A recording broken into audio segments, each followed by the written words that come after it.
ನಮಸ್ಕಾರ ಸರ್. ಹೌದು ಸರ್. ಯಾವ ಊರು ತಮ್ಮದು? ಸರ್ ಅಭಯಾರಣ್ಯ ಮೊಣಕಾಲ್ಮೂರು ಹತ್ರ.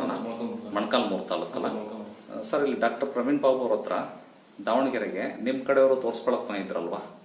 ಏನು ತೊಂದರೆ ಬಂದಿದ್ರು ಅವರು? Thyroid problem. ಎಷ್ಟು ವರ್ಷಗಳಿಂದ ಇತ್ತಂತೆ ಅವ್ರಿಗೆ?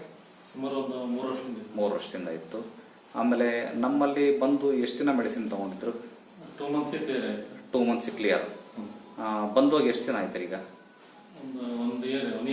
1 ವರ್ಷ ಆಯ್ತಾ? ಅವಾಗ ಏನು 2 ಮಂತ್ಸ್ ತಗೊಂಡಿದ್ರಲ್ಲ ಅಷ್ಟೇ ಮೆಡಿಸಿನ್? 4 ತಿಂಗಳು ತಗೋಬೇಕು ಅಂತ ನಾನು ಹೇಳಿದ್ದೆ. ಬಟ್ ಅವ್ರು 2 ತಿಂಗಳು ಅಷ್ಟೇ ತಗೊಂಡ್ರು. 2 ತಿಂಗಳಿಗೆ ಫುಲ್ ಕಂಟ್ರೋಲೇ ಬಂದ್ಬಿಡ್ತು. ಚೆಕ್ ಮಾಡಿಸಿದ್ದಾರೆ, ನಾರ್ಮಲ್ಲೇ ಬರ್ತಾ ಇದೆ. ಅಂದ್ರೆ 1 ವರ್ಷದ ಹಿಂದೆ ಮೆಡಿಸಿನ್ ತಗೊಂಡಿದ್ರು ಅವರು, ಹೌದ್ರಾ? ಈಗ ಚೆಕ್ ಮಾಡಿಸಿದ್ರು ಕೂಡ ನಾರ್ಮಲ್ಲೇ ಬರ್ತಾ ಇದೆ. ಈಗೇನು ಮೆಡಿಸಿನ್ ತಗೊಂತ ಇಲ್ಲ ಅವರು. ಅವಾಗ ಏನು 2 ತಿಂಗಳು ನಾನು ಕೊಟ್ಟಿದ್ನಲ್ಲ 1 ವರ್ಷದ ಹಿಂದೆ, ಅಷ್ಟು ಬಿಟ್ರೆ ಮತ್ತೆ ಯಾವ ಮೆಡಿಸಿನ್ ತಗೊಂಡಿಲ್ಲ. ಕರೆಕ್ಟ್ ಅಲ್ಲ?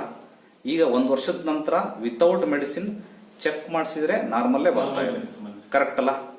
ನಿಜ ಹೇಳ್ತಿದ್ದೀರಿ? ಎಷ್ಟು ವಯಸ್ಸು ಅವ್ರಿಗೆ?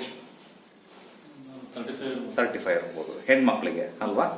ಓಕೆ. ಹಾಗಾಗಿ ಅವ್ರಿಗೆ ಥೈರಾಯ್ಡ್ ಕಂಪ್ಲೀಟ್ ಕ್ಯೂರ್ ಆಗಿದೆ ಅಂತಾನೆ ನಿಮ್ಮ ಫ್ರೆಂಡಿಗೆ ಕರ್ಕೊಂಡ್ ಬಂದಿದ್ವಿ. ನಿಜ ಅಲ್ಲ ಸರ್ ಅವ್ರು ಹೇಳ್ತಿರೋದು? ನಿಮಗೆ ಹೇಳ್ತಾರೆ ಸತ್ಯ ಅಲ್ಲ? ನಿಮಗೂ ಅದೇ ಸಮಸ್ಯೆ ಇದೆ, ಹಂಗಾಗಿ ತೋರಿಸ್ಕೊಳಕ್ ಬಂದಿರೋದು. ಒಳ್ಳೇದು. ನಿಜ ಹೇಳ್ತಿದ್ದೀರಲ್ಲ? ಡಾಕ್ಟರ್ ಲಂಚ ಕೊಟ್ಟು ಈ ತರ ಹೇಳಿ ಅಂತ ಹೇಳ್ತಿದಾರ? ಏನಿಲ್ಲ ಅಲ್ಲ? ಸತ್ಯ ತಾನೆ? Okay, thank you sir. ಒಳ್ಳೆಯದು. ಆಮೇಲೆ ನಮ್ಮ ಮೆಡಿಸಿನ್ ಸೈಡ್ ಎಫೆಕ್ಟ್ ಏನಾದ್ರೂ? ಎಲ್ಲ ಗಿಡಮೂಲಿಕೆ ಔಷಧಿಗಳು ತಾನೆ? Okay, thank you.